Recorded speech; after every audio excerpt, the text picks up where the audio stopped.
Okay, everyone, welcome back to Ask the King. This is part 3. We're going to try to go as fast as possible, but I want to also give legitimate answers to the questions that I have posed here. We're going to see what we're doing time-wise. If we go too long, we may have to forego the Skype questions this time around. Let's be honest, I'm answering a ton of really good questions here. We'll have to see what happens, all right? But let's see. All right, the first question of part 3 is from the Arid Lord, okay? And he asked this question. He says, Phil, do you think that partnered networks like Machinima will last long on YouTube, or are they going to see their end soon? I see the decline of their services already, and I'm not too confident in their future content. They don't even make actual Machinimas anymore, and I think it's sad. Obviously, the reason that Chris is saying this, it's spurning off of this big change and controversy that happened on YouTube in December, where if you were under a partnered network, there was no guarantee that you were going to be able to even put out gameplay footage. Because unless you became a managed partner, which basically meant that your partnership network was taking full responsibility for the content that you put out, and that they would be liable if there was a copyright claim against you, it would go against them as well, okay? If you didn't become a managed partner, basically you were just like Joe Blow, a guy who wasn't even partnered. All your stuff would get content ID matches on it, and we had this big explosion in December where this happened to hundreds of thousands of people, and everyone flipped out about it.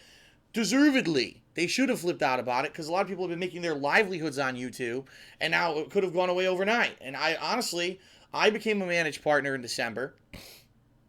Since then, I have not had any more problems. It's like back to business as usual. I don't get those issues anymore. And my vlogs channel, where you see videos like this, I don't use copyrighted content. So that stuff is completely protected anyway. I don't think I'm going to ever see problems with the stuff on my vlogs channel.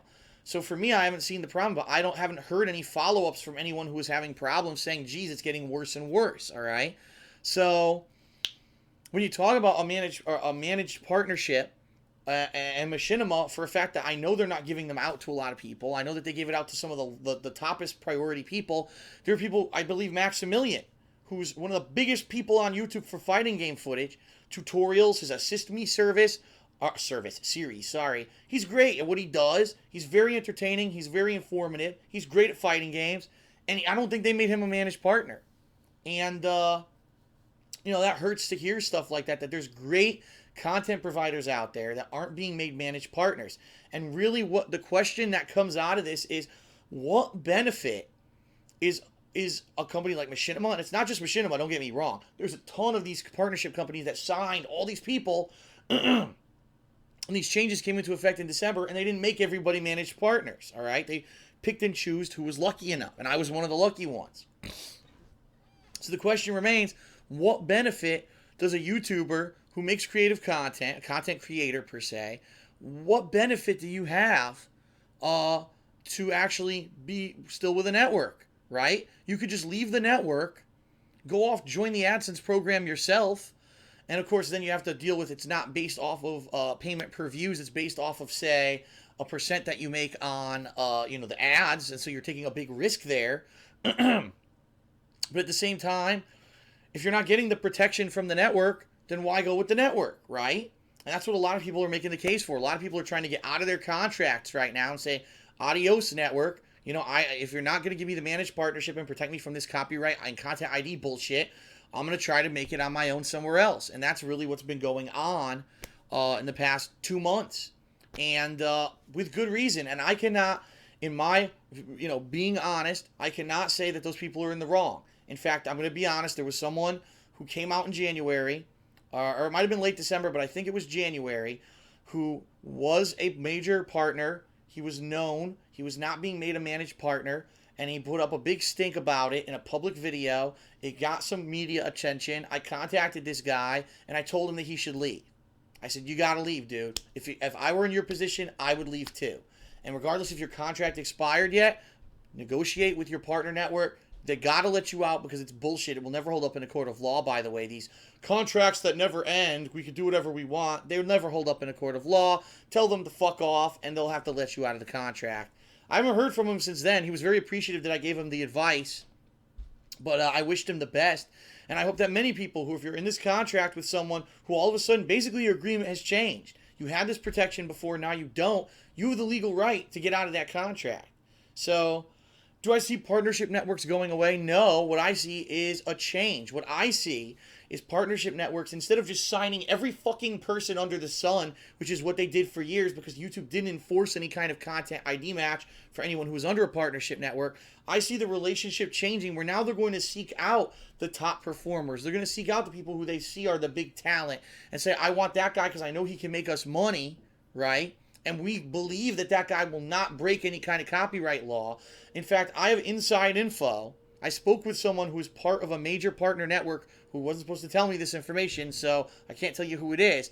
But they told me that for a partner network on YouTube, if anyone under their managed status, all right, anyone, so you're talking, I'm one of them, 9 copyright strikes.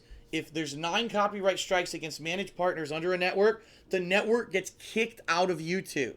So under Machinima's banner, if you have not, if they have, I don't know how many people they made managed partners. If 9 copyright strikes happen, they're gone. YouTube will shut them down and say, you don't get ads anymore. Fuck you.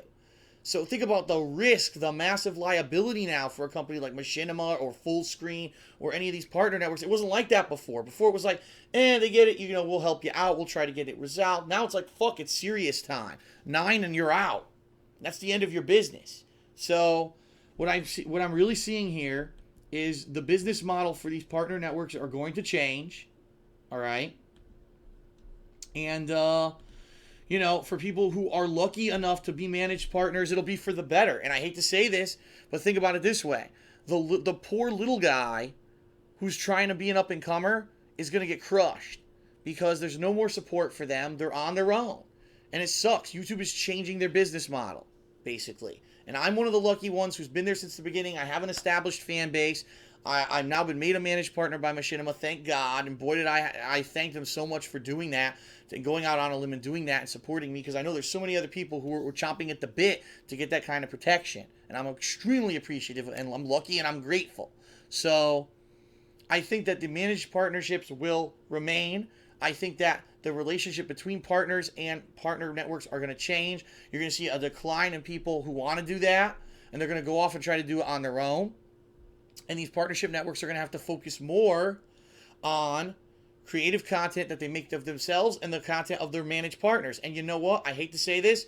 I think that's a good thing because Machinima rarely contacts me for anything. Remember where they sent me to E3 in 2012? They were really giving me any kind of real good promotion since then. And I think it's because they're so worried about everything else under the sun and the hundreds of thousands of partners they fucking sign. They don't focus on the people who are the big people under them. And they should. Isn't there a collaboration between me and the people under Machinima and the people who work for Machinima? Why don't they do that? No, instead it's just like, just do your business as usual and we'll send you a paycheck. I don't like that. I think that it should be something different. It shouldn't just be them, doing their own series and shit. You know what I mean? But, I don't run Machinima. I just make videos and I'm a partner with them. So, it is what it is. All right, next question is from Trinhetto. And I'm going to make this short and sweet because he had a big paragraph about it. This week it was announced that George Zimmerman, the person, that's right, the person who was accused of murder, all right, for shooting and killing Trayvon Martin last year, is now supposedly being asked to be in a celebrity boxing match against rapper DMX. DMX went to TMZ and said, I would love to do this because I'm going to beat the living shit out of him and piss in his mouth because that's what he deserves. Okay? Without giving you any kind of an opinion about stand your ground laws and the big controversy that we had last year, the only thing I have to say is this. This guy, all right, murdered someone. Let's get this straight. Someone is dead. All right? He's now going to use that killing to put him into a celebrity boxing match. Just think of the sickness involved there, all right? I murdered a human being, and now I'm going to use that to make myself popular and make money, all right? Even if you support Stand Your Ground, which I don't know if I do or don't because I'm not in a state that has it, and I don't know the ins and outs, and again, I'm not talking politics here. Just the fact that someone murdered someone and they want to make money off of it and be a celebrity is a sick fucking thing, all right? I don't want to be involved with this. I don't want to talk about this ever again. I think it's a sick symptom of our society that people are saying, oh yeah, I want to see that. I want to see DMX beat the fuck out of him. No. Even if he beats the fuck out of him, he's making money doing it. You're paying him for murder. Yes.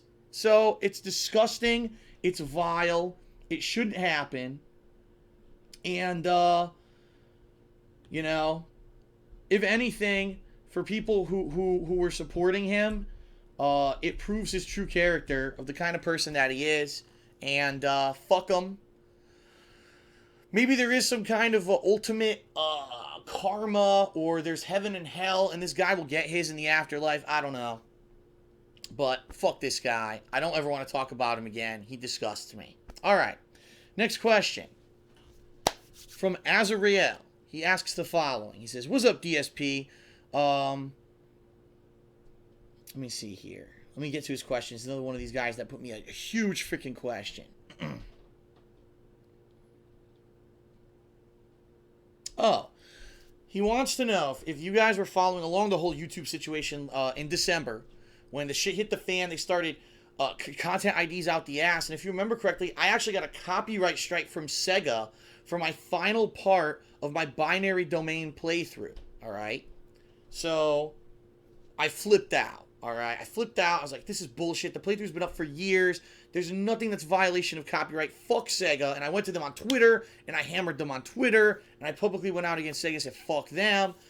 What ended up happening was that after 1 month, when I disputed this copyright strike, I said, this is fucking bullshit. If Sega has a problem with my shit, with my content, come to fucking court, sue my ass, and I'll fucking make them look like assholes in court. Within a month's time, Sega did not respond. Therefore, YouTube has this system where after a month, if you get a copyright strike and you say, no, fuck it, take me to court, and if Sega doesn't respond, they just release it. And that's what happened. They just released the copyright claim, and I don't have a copyright claim against my account anymore. So for those of you who may have gotten copyright claims against your accounts during this whole debacle in December and January so far, if you dispute the copyright claim, unless that company is serious about prosecuting you, they will release it within 30 days and you'll be fine. Now the bottom line is I'm good when it comes to my YouTube channel, but at any point, one day I could open my mailbox and have this big packet from the lawyers at Sega that they're suing me. Right? It could happen. It could literally happen.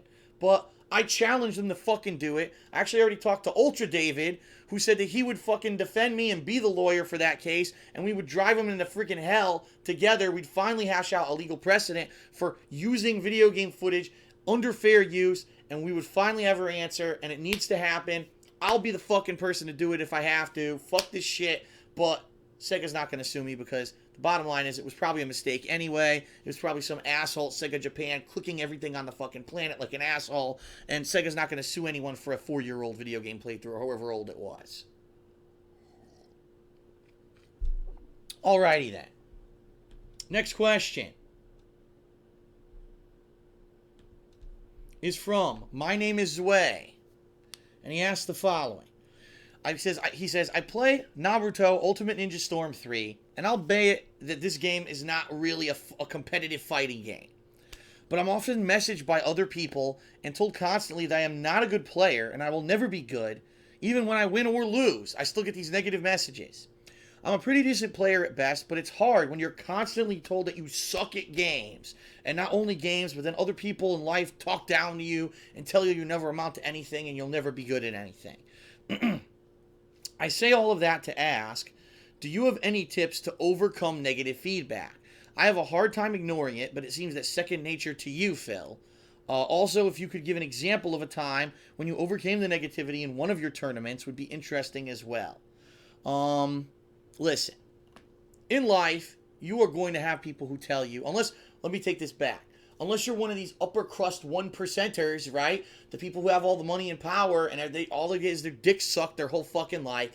Everyone in your life's going to tell you you can't do something. You can't do this, you can't be this, you can't make this. And the truth of the matter is you can't be everything, right?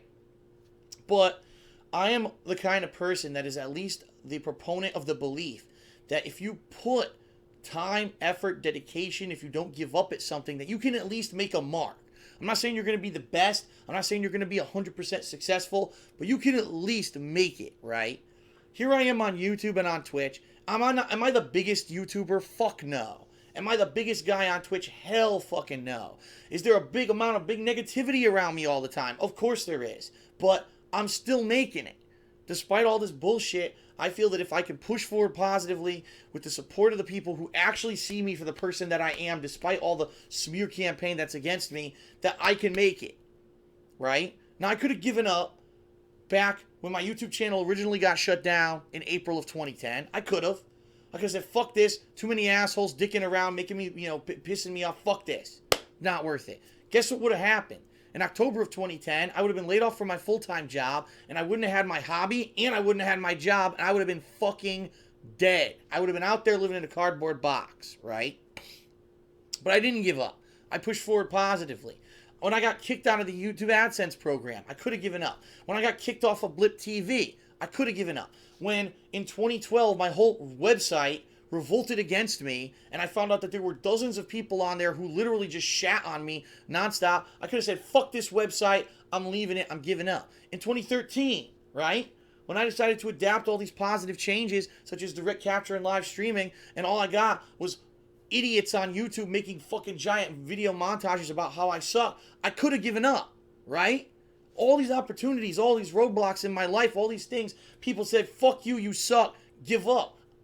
I use that to drive myself harder and to come back and say, fuck you, I didn't give up, and I'm still here, and I'm still successful. I also did the same thing in my Street Fighter career when I was trying to be an up-and-coming player, and people were like, fuck you, you don't practice enough, you don't do this, you don't have the talent, you don't have the hand-eye coordination, you're a scrub, fuck it, you're a wimp, you're this, you're that, ba-ba-da-ba-da. And I used that to fuel me. There was this website on the West Coast. It was the most elitist group of people I've ever met in my life. They thought they were the best players on the planet. They called it topplayers.com. It was basically a website where they circle jerked each other. So what did I do? I made a parody website called tophaters.com, where all I did was did hilarious parody content of what they were doing, right? And then I moved away from that, and I did other kinds of fun, creative content for a little bit. Then, of course, I got massive hate for that. I went to shoryoucan.com. I was a very outspoken person on shoryoucan.com, and I called things out. When people told me that GGPO was perfect, it never dropped frames, and it's the best fucking online service out there, and I directly called them out and showed factual evidence against that, they banned me from the website. You know?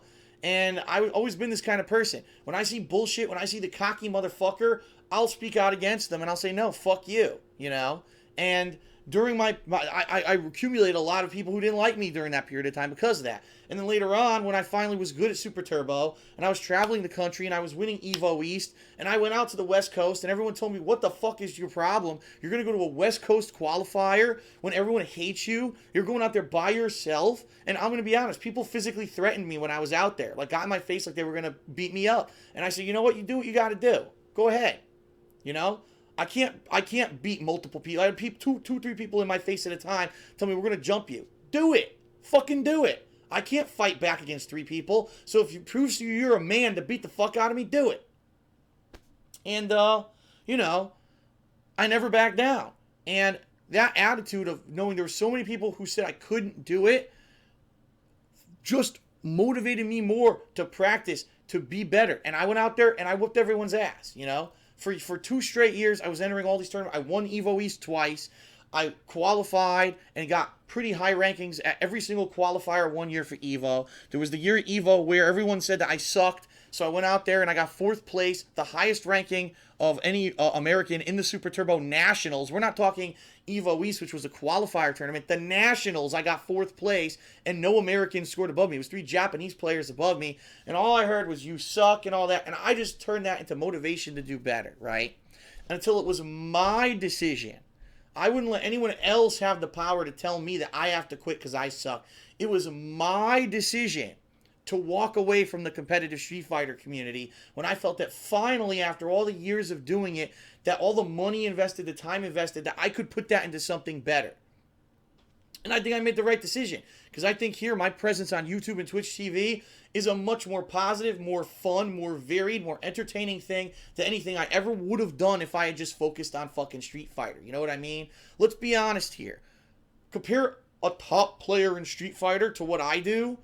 What's more well-known? What's more interesting? What's more entertaining? Let's be honest. A guy who just sits there and plays the game and talks shit about it afterwards versus someone who does a variety of fun content. I think what I do is better. That's obviously my opinion. You may be of a differing opinion, but that's what I feel. I feel I got out at the right time before the stupid Street Fighter 4 explosion where everyone tried to make it big on YouTube and on the internet because they played Street Fighter 4. It's so fucking pathetic. I'm actually known for something that's original and interesting and fun. They're known for doing this. It is what it is, but I never let the negativity hold me back from doing something. I used it as my fuel to continue doing what I'm doing. And I think what you should do, my name is Zway, is when you get these messages, you laugh. You say, look at this fucking pathetic guy who had nothing better to do than to type out this fucking stupid message. This guy who could have a job, could have a girlfriend, could just be playing this game more to get better at it, instead wasted his life and his time. I guess these people think they're going to have infinite lives, you know what I mean, like a video game. Wasting their time on that shit is worth it. He wasted his time to write me this message. Use that stupidity of that guy to fuel yourself to come back and be better at what you're doing. And I think it will drive you. Don't use the negativity to drive you down. Use it as fuel to push ahead. And that's how I think you're going to be successful in the long run. Okay. Whew. We got one more forum question. Then we're going to move into the Twitter, Facebook. And I think that's where we're going to call it a night. It's already running super long with these questions. Okay. Okay. Whew.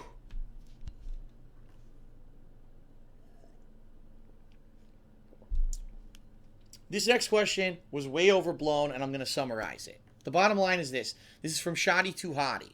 And he says, Phil, there's a funny thing that I see on the internet. He says, if you talk to anyone from the West Coast about Darkside Phil, was he really legitimately a good player in Street Fighter? Most West Coast players say no. They say that I was a fluke, that I was lucky, that the versions of Super Turbo that I played that I was good at weren't the real game, and basically every excuse under the sun to discredit me and say that I'm a bad person and I wasn't good at fighting games. But then if you ask East Coast people, for example, they said just recently on stream, both Spooky and Arturo on stream praised me and said Phil was really good at Super Turbo, he was a good player, he's a good guy. And they said, and then if you go to shoryuken.com, God forbid you ever say a word about me there, it's all negativity. But the thing is, the people that seem to be negative towards me are these newer people. People who have only been around since, say, Street Fighter 4, and all they've heard is negativity about me, so that's kind of why they re-relay it. And they're like, what is going on with the Street Fighter community that it seems like the West Coast hates me, the East Coast likes me, but sure, you can all hate me because it seems like there's this mentality of hate about me on the website. It's as simple. It's part of what I just said. I was the kind of person that when I was involved with the competitive Street Fighter community, I was outspoken and I was honest, and I called bullshit when I saw it. And I had a lot of times with West Coast people, because I'll be honest, the Street Fighter competitive community originated on the West Coast. It originated in California. This is where they started holding the biggest tournaments in the country, and people from all over the country would fly there, but they were in charge of them. You know, Tony and Tom Cannon, who eventually owned Shoryuken.com, were running tournaments out there such as B5 and other stuff that were getting the tournament scene started.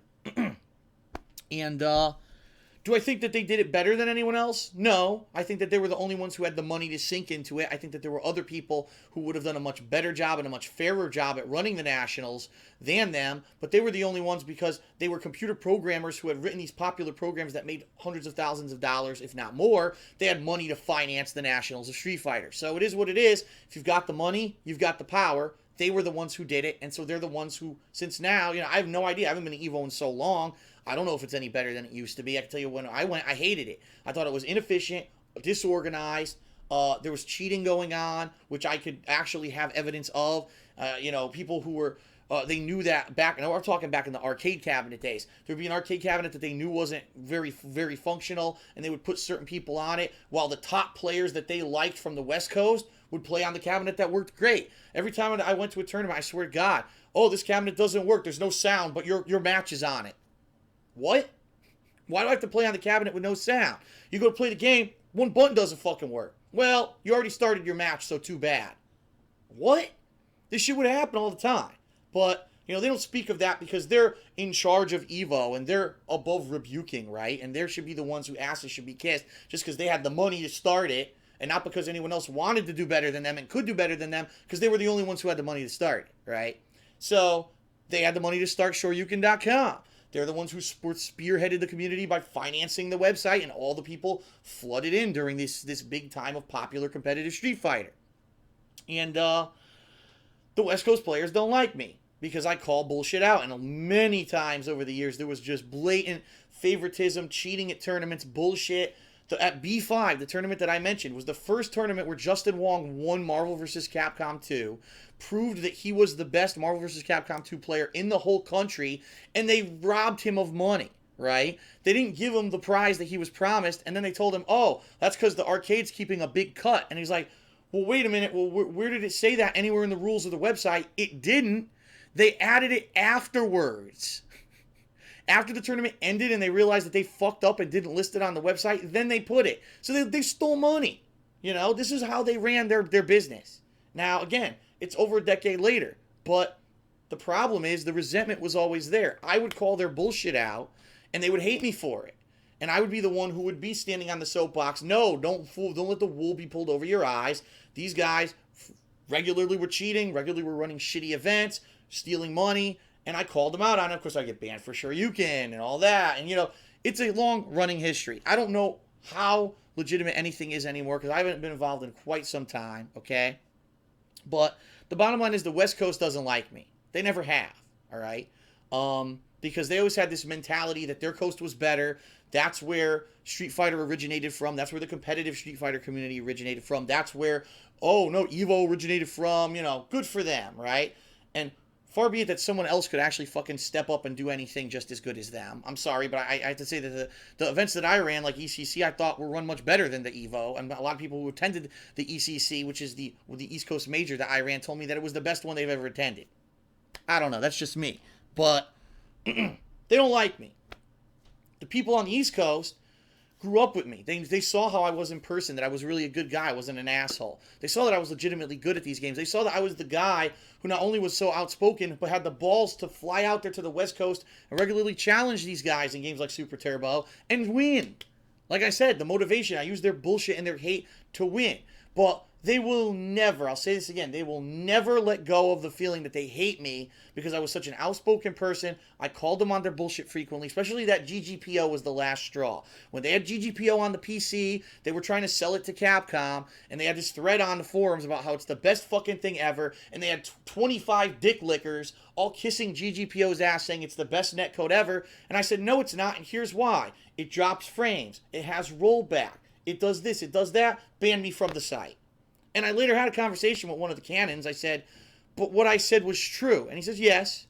I said, so you banned me from the site for stating facts. He says, yes, because we're trying to sell it to Capcom. You just took money out of our pockets, so fuck you. You're banned from our site because we own it. And I said, okay.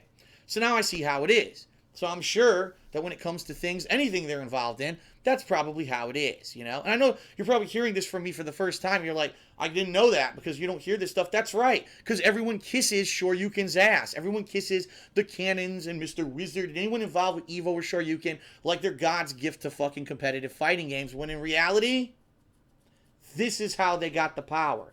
Not that they were the best run, not that they were, they were reputable. They weren't. This is how they got their power. And they've always had a stranglehold on the competitive fighting game community and the nationals because of this.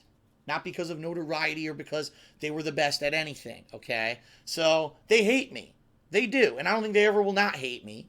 And what's happened is over the years, since I stopped playing competitive Street Fighter, right, they had this negative stigma attached to me, and they purported that on the website. I'm not saying it's the Cannons or Mr. Wizard anywhere in particular, but anyone from the West Coast, fuck DSP. He's a scrub. Look, he puts out videos. That was the other thing. I was one of the people playing Street Fighter 4, not necessarily great at it, but I was making videos. People were watching it, and I was getting popularity for it, and they hate that. Oh my God. This guy, who's not the top Street Fighter 4 player, is actually making a name for himself for making videos. You know what I mean? So it's just been this whole negative mentality in the fighting game community because it's shoryuken.com. It's primarily controlled by the West Coast. You ask anyone who's known me over the years, anyone from the East Coast, Rhode Island, Boston, New Jersey, New York, Connecticut, all the way down to Florida. East Coast fucking love me because they know me for a person. They know that I stood up against the bullshit for years and years, and I lost the fight because I said, you can't. When they have this, you can't fight it. It's that simple. They have all the money. They have the power. You can't beat them. So there will always be this negative association in the Street Fighter community regarding me. It's not because I'm a bad player. It's because they don't like someone who calls them out on their own lies and bullshit. That's why. Okay. Now let's go through quickly the Twitter and Facebook questions, and let's end this episode. All right? Okay. From Connor Guildmeister, he says, do you think it's worth it to get the new consoles now, or should I wait until bigger and better games come out for them? The answer, the bottom line to that is, it all depends on your personal preference and what you're looking for in your console, right? If you need a Blu-ray player, either console is a great choice because those are actively updating Blu-ray players that will probably be some of the best on the market when it comes to playing Blu-rays, right? If there's a particular game you know is coming up that you're going to want, obviously buy the console for it. But he's asking specifically right now, should he wait for the better games? That's your call. I mean, are you going to use the console now? You know what I mean? A lot of people can't even get the PS4 now. That'll change, obviously, in the near future. It's based off your personal use, your personal preference. For me, I had to be an early adopter because that's my job now, to show you guys what these consoles are and the coverage and everything for them. And I think that I did a sufficient job of that back in my launch coverage back in November, and I hope you enjoyed that, but it's your own choice. Next question is from King of White Boys. Nice name. He says, are you going to play Elder Scrolls Online for PC in April? Are you waiting for a consoles version, or are you skipping it? I don't know. I'm not really interested in it because it's an MMO, right? That's what everyone seems to be saying. That's kind of an action-based RPG MMO. And how am I going to cover that? You know what I mean? I can play it once. I'm not going to play it for hundreds of hours of gameplay, constant playthrough. Same thing with World of Warcraft. Same thing with all these MMO. A couple of years ago, why didn't you play Star Wars: The Old Republic, the MMO? Because, that's not something that a Let's Player like I am can actively cover. That's not really something that lends itself to a Let's Play. If anything, people will watch it for a little bit, get bored of it. You know what I mean? I don't know if I'm going to be covering it. I mean, I'm a huge fan of Elder Scrolls. I loved Skyrim, but I don't know if I'm going to be doing Elder Scrolls Online. I have not made a decision yet, but it's not looking very likely. Okay? All right, next question is from Hendan4. All right? And he says, why did you stop doing Facecam for some of your playthroughs? You did Facecam when you first started streaming last year, but you suddenly stopped. Hendan, you sound like a person who's watched only, literally, the playthroughs of my April Fools, Demon Souls, and Dark Souls. Because outside of those, I didn't do Facecam. So I don't know what on earth you're talking about saying that I did Facecam every playthrough last year and I stopped. I didn't. This never happened, literally. Go watch the videos.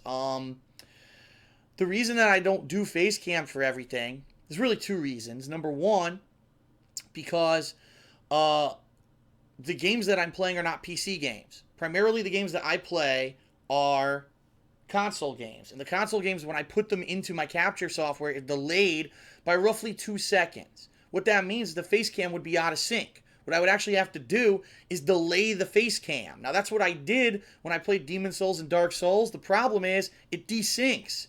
After a couple minutes, it'll desync and it'll be out of sync again. So you're talking every 10 minutes, I'd have to stop what I'm doing, close the webcam, open the webcam, resync, and now continue. And I was doing that for a lot for Dark Souls, and people were complaining that it was frustrating that I had to keep doing that. And eventually, after those 2 playthroughs, I just stopped doing the Facecam altogether. If I were playing those games primarily on PC only, the Facecam synced with the gameplay. But I'm not. And the reason I'm not doing that is because my PC, as I've said, I don't have a dual monitor setup. It's hard to tell if the capture software is working. In the future, when I move, if I get a new computer, which I'm planning on doing, I'm going to get one that has dual video out. I can do dual monitors it'll take care of that problem. But for now, I'm not doing Facecam unless there's a real need for it. I am actually, funny that we're talking about all this, seriously considering trying at least Facecam this Saturday for Mario and Sonic at the Winter Olympics. I talked about it earlier in the week. A lot of people thought that it was a good idea. I don't know if it's worth it. We'll see. Maybe we'll start, and if we can get it to work without massive amounts of work, we'll do it. Let's see what happens this Saturday. Okay. Next question is from Septipus. He says, Phil, given the time of the year, I was wondering, what is the sickest that you've ever been? The sickest that I've ever been was, I forget if it was 2007. Was it 2007? I think it was. It was before I was on YouTube. In I think it was like October, November of 2007, I actually caught legit pneumonia. And not only did I have over 100 temperature for like a week, I lost 25 pounds. Yeah, I lost a ton of weight because I couldn't eat. When I ate, right out of me. Or I felt so sick to my stomach, I couldn't eat. So I was on liquids and bread all week, and I couldn't eat. And this lasted over 2 weeks, this pneumonia, by the way. And it was bad. It was like I was immobile. And then the problem was I started feeling better. I went back to work and it didn't go away. It got worse again. And I ended up back in bed again for another week. And the doctor told me you went back to work too early. So that was real bad, getting pneumonia. And that lasted about 2.5 weeks, and it was a grueling experience.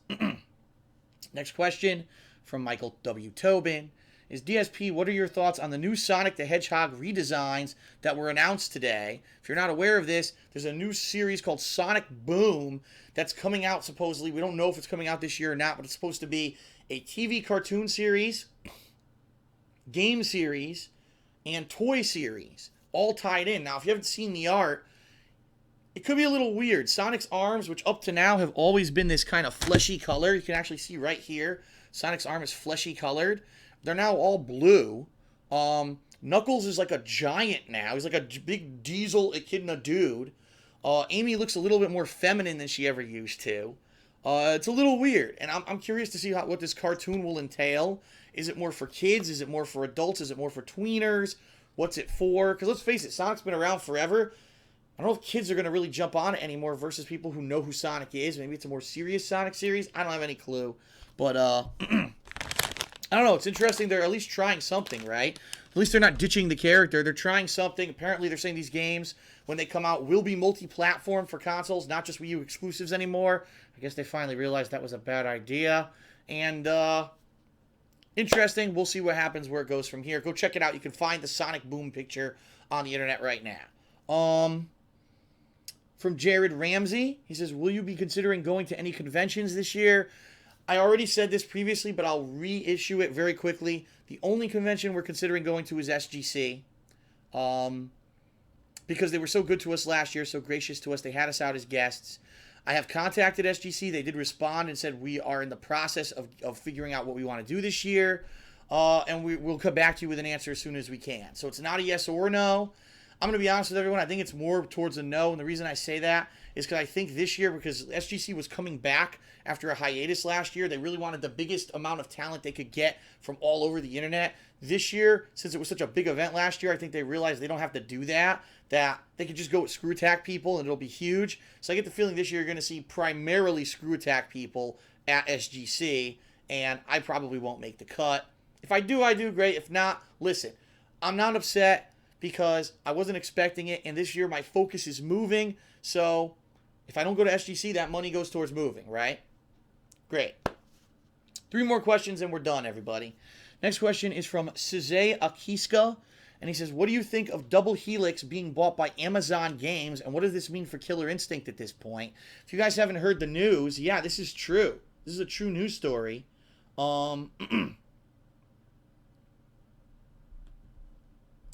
the true news story is that Double Helix was purchased. Now, Double Helix is the game developer. They've made many different things, including, I'm trying to remember some more recent ones that I've played. I think they did Silent Hill Homecoming, and I think that they did, like, some recent games that have been out. And, now that they made Killer Instinct the Xbox One exclusive, but they got bought out by Amazon. And you're like, uh-oh, what does that mean? The rumors are Amazon are going to have them start developing a game console and exclusive games for this game console that's going to be like Android-based. There's just all these rumors swirling, and no one really knows, what the truth of the matter is. But a lot of people are worried because Double Helix, they've only released the primary characters for Killer Instinct, 6 of them. The first DLC character, Spinal, we were promised when we bought this game Fulgore, which is another character, and we were promised a story mode, and we were promised possibly some other content coming up. And everyone's like, now wait a minute, if you just got bought out, Amazon could just say, well, fuck it, we're going to go work on anything else. Well, the good news is, yesterday it was confirmed on Twitter by the developers of Killer Instinct. No, the team that worked on Killer Instinct is still under Microsoft's wing. They will continue to work on the game. This was thought out ahead of time that this might happen, and it's perfect. It's okay. It's not going to affect the game in any negative way. So that's the good news, that game will not be negatively affected in any way, and it will be business as usual for Killer Instinct. So good stuff. What do I think about Double Helix working for Amazon? I have no clue. I don't know what's going to happen there, and I don't really even want to start to speculate on it, okay? Next to last question from Matthew Burnett. He asks, Phil, when Ultra Street Fighter 4 launches, and if you're not aware, it's launching in June of this year, supposedly. It finally has a release date, not a set date, but a month that it's coming out. Will you try to actually learn the game, and which character are you dying to learn or pick up? Well, I understand why Matt's saying it like that. I haven't really played Street Fighter seriously since the vanilla Street Fighter 4. Vanilla Street Fighter 4, I really liked, despite the fact that it was unbalanced. Sagat was way over fucking powered. I played it in tournaments. I traveled playing this game. I made lots of YouTube videos of it, me practicing for tournaments, participating in tournaments. And after vanilla Street Fighter 4, I fell off. I said, Super Street Fighter 4, then you got Arcade Edition, then you got Arcade Edition 2012, 400 different editions, and it was like, what the fuck? And I said, I don't want to focus on fighting games anymore. I'll play them, but it's not going to be my focus, all right? Well, it's been a few years now, right? And I get cravings, man. I get cravings to play fighters a lot, and every once in a while I do. In fact, I did play Street Fighter 4, Super Street Fighter 4, Arcade Edition 2012, whatever you want to call it, recently. I did. But I never uploaded the videos. I did it on stream as like a filler stream, and I never uploaded the videos to YouTube. I still have them, and I'm thinking I will upload them as some filler content possibly next week when my girlfriend's here and we're busy doing our thing. You'll have that as maybe some content to entertain you. But for the most part, what I've noticed is like there's really no interest around stuff going on. Like even Spinal, not a lot of people care. I played Spinal and I liked them, but not a lot of people really cared. The videos on YouTube aren't really doing too hot. Street Fighter, I uploaded a set back, I think it was November, December. No one really cared. And I think it's because it's stagnation right now. It's because the new one's not out yet. You know what I mean? Killer Instinct had hype when it first came out. Then it kind of fizzled because there were only 6 characters. And now even if a new character comes out, last year with Injustice, there was big hype around it because it was a new game. I think a lot of people liked it. I think when Ultra Street Fighter 4 comes out, as long as I'm playing it at launch, people will like it again. And the characters, obviously, that I'm interested in playing are the new ones. Hugo, who was one of my main characters in Street Fighter 3. Rolento, who was one of my favorite characters from the Street Fighter Alpha series and CVS 2 as well. Poison, who I actually did like Poison in Street Fighter Cross Tekken until the game fell apart into a horrid fucking mess that couldn't be played in tournaments because the game sucks shit. But I actually liked the premise of her character, and when she was put into Street Fighter 4, I'm thinking she may be a good character, and yes, I'm calling her because I've said this 100 times. The original character, Poison, was a woman, and just because Ono, in his sick fucking twisted mind, wants to say that she's a tranny, doesn't make her a tranny. The original character design was that she was a woman, so fuck Ono and the bullshit that he spouts out of his stupid fucking mouth. And I want to get back into it. Now, does that mean that I'm going to be traveling to tournaments? I don't know. What it means is that I'm going to at least be playing it seriously that launch week, trying to learn the new characters. I'll be doing in the lab videos. I'll be doing multiple sets of online gameplay. I hope you guys will join me come June for that and give me the benefit of the doubt that I am going to at least try to learn the game. But I don't know. We'll have to see what happens. We'll have to see what's going on in the summer. I may be wrapped up in moving. I may be wrapped up in a lot of other things. We don't know anything about the summer of games this year. Nothing's been announced yet. We have to see what happens with that. But, you know, I definitely like Street Fighter, and I definitely want to basically get into it. I like it. I like Street Fighter. I miss it, and I would actually like to play it again, at least semi-competitively, whether I go to a tournament, but at least maybe online, try to do well, especially with the new characters, and we'll see how that goes come June, okay? All right. And last but not least, the final question of this amazingly long episode of Ask the King is from Devontae Brown, and he says, "Hello, Phil. Will you be playing the multiplayer for Dragon Ball Z Battle of Z and reviewing it? And if no, why not?" The bottom line is this. Right now, I am wrapped up in so many projects. I've got to finish, just to give you some perspective, I got to finish Dragon Age Origins by next week. I have to, because if I don't, it's going to be in limbo forever with all the new releases coming out in February and March. I'm in the middle of a Fable anniversary playthrough. I brought back NBA 2K14. I'm still doing Fallout 3, which I have to finish this year. Okay? We got Final Fantasy 13 Lightning Returns next week. We got a lot of shit going on right now. A lot of shit. And did I enjoy playing through the campaign of Dragon Ball Z Battle of Z? Sure, until I found out how bad the AI was. And I was basically forced to get human teammates. And of course, then all I got on the videos were complaints. "Oh, Phil used them as a crutch." The game was meant to be 4-player co-op, and people are complaining that I played it in 4-player co-op to beat these missions because the computer AI is shit. Those people are stupid, all right? Hate to say it, they are stupid. Those complaints are invalid, all right? Will I be playing the multiplayer? The bottom line is I don't know when I would. I don't. You know, I've got too many other ongoing projects, and I'll be honest, after playing through the campaign, I know what the game is. It's going to be more of the same or similar, and I'm not really interested in it. Do I really need to review this game when the game's been critically panned, and everyone who likes Dragon Ball games has said it's one of the worst ones in recent history? A lot of people ask me not even to play it. They said, "Don't play that. Play Budokai 3 because that's a better game." I was like, well, this is the new one. At least let me check it out, all right? I don't think it needs a review from me. Let's be honest. It's not a major release. I don't think anyone's chomping at the bit. "Oh, I want Phil to review it." You saw the playthrough. You saw what I thought of it. In a nutshell, it's a fun game if you like Dragon Ball and you want to go through the Dragon Ball storylines. It's meant for 4-player cooperative co-op. If you don't have cooperative players to play it with, don't get it, right? Because the AI is garbage and horribly broken. After you beat every stage once or twice, you're going to get bored of it and it's not fun anymore. And the online play, if it's anything like the campaign, it's probably kind of crappy. So that's my feelings on the game. You don't need a formal review. And that's that. Okay? All right. Whew.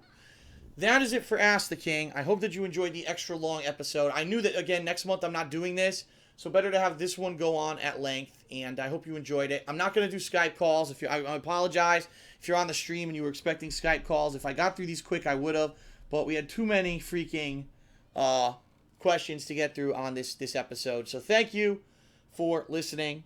Thank you for being patient. I'm now going to go on break because my throat is killing me from talking for so long.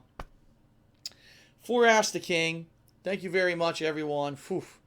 And no Ask the King in March. It's coming up in April. More info on that once we schedule out our trip to check out one of our potential new future living locations in April. I'll give you the date. The thread's already up on the forums, by the way. I'll link that in the description of this video. So if you want to go post up questions for the next episode to come in April, you very well can. Okay. Thank you, everyone, for joining me here for Ask the King, whether it was on Twitch TV or on stream. I appreciate your viewership. Thank you. I will see you next time for Ask the King. Peace out. See you later.